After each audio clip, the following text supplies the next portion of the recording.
আসসালামু আলাইকুম গাইস, কেমন আছেন আপনারা সবাই? আপনাদের জন্য আমি আজকে একটা কদু তরকারি রেসিপি নিয়ে আসছি। প্রথম দেখুন, এখানে আমি তেল দিছি। তেলটা গরম হওয়ার পরে এখানে একটু পেঁয়াজ, কাঁচামরিচ বাটা একসাথে আমি দিয়ে দিলাম।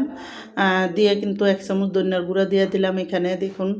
আর এখানে হলুদ দিছি আমি একেবারে সামান্য, আধা চামচেরও কম হইব। আর এখানে স্বাদ মতো লবণ দিয়ে দিব আমি।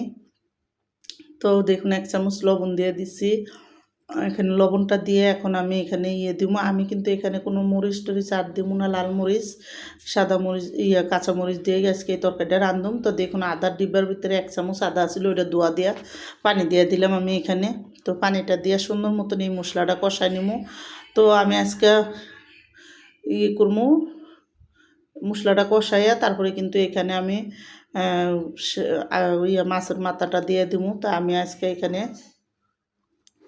দেখুন মাছের মাথাটি সুন্দর করে কাইটটা ধুইয়া তারপরে আমি দিয়ে দিছি এখানে। আর এটা কিন্তু শোল মাছের মাথা। তো শোল মাছ দিয়ে আজকে এই কদুটা রান্না করবো। তো শোল মাছের মাথাটা সুন্দর করে ছোটো ছোটো করে কাইটটা তারপরে ধুইয়া ভালো করে মশলাটা কষাইয়া আমি কিন্তু এখানে দেখুন কদুটা দিয়ে দেবো। তো শোল মাছের মাথা দিয়ে কদুটা কিন্তু অনেকই ভালো। তো দেখুন আমি সুন্দর করে কচি কচি কদু আমি এখানে মশলাটা ভালো করে কষাইয়া তারপরে দিব। তো আমরা কিন্তু এটারে কদুই বলে, অনেকে লাউ বলে। তো দেখুন আমি এখানে সুন্দর করে মশলাটা কষাইয়া এরপরে কদুটা দিয়ে দিছি। দিয়ে কিন্তু ভালো করে লাড়াচাড়া দিয়া ডাইক্কা আমি কদুটা রান্না করবো। তো দেখুন যখন সুন্দর করে ডাইক্কা যখন পানি উঠে গেছে আর অর্ধেক সিদ্ধর মতন হয়ে আইছে, আবার একটু ভালো করে লাড়াচাড়া দিয়ে দিব আমি একটু মশলাটা যাতে ভালো করে নিচের দিকে লাগে।